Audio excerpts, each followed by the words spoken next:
ওই শেখ মুজিবুর রহমান 1971-এর পরে এই বাংলাদেশের অস্তিত্ব, এই বাংলাদেশের যে সার্বভৌমত্ব সেটি নষ্ট করে দিয়েছিল এই বাংলাদেশকে একটি দেশের কাছে ইজারা দিয়ে। এই বাংলাদেশের সংবিধান একটি দেশের সংবিধান তাদের ইচ্ছা মতো এই বাংলাদেশের সংবিধান করে, এই বাংলাদেশের সামগ্রিক কাঠামো তাদের ইচ্ছা মতো করে। এই বাংলাদেশে বিগত 16 বছরে খুনি হাসিনা নির্লজ্জের মতো এই বাংলাদেশকে উপস্থিত থেকে বলে সে নাকি ভারতকে যা দিয়েছে ভারত সারা জীবন মনে রাখবে। আমরা শুধু ভারতকে একটি জিনিসই বলে দিতে চাই, আপনাদের সাথে আমাদের সম্পর্ক কি হবে সেটা আপনারা আপনাদের কাজের মাধ্যমে নির্ধারণ করবেন।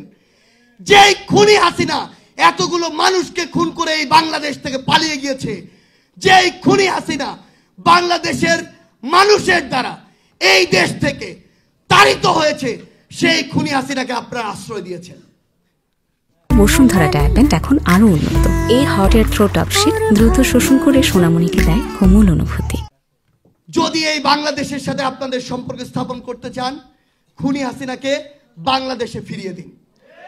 খুনি হাসিনার বিচার এই বাংলাদেশের মানুষ করবে। আমরা শুধু আমাদের জায়গা থেকে আপনাদেরকে একটি কথাই বলি, অসংখ্য চক্রান্ত হচ্ছে, হবে। আমাদের যে ভাইরা আমাদের কথায় জীবন দিয়েছে, রক্ত দিয়েছে, ওই একই কাতারে আমরাও ছিলাম। সৌভাগ্যক্রমে বেঁচে গিয়েছি।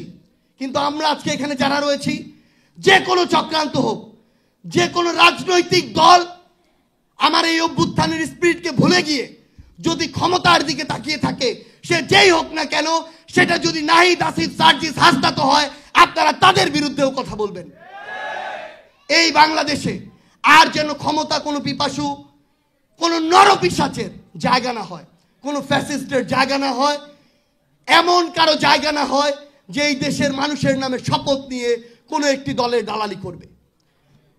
আমরা আপনাদেরকে শুধু একটি অনুরোধই করি, জুলাই শহীদ স্মৃতি ফাউন্ডেশন তাদের জায়গা থেকে যতদিন এই বাংলাদেশ আছে, যতদিন আপনারা আছেন, সর্বোচ্চটুকু দিয়ে আপনাদের পাশে থাকার চেষ্টা করবে। আজকের এই পদক্ষেপ শুধু শুরু।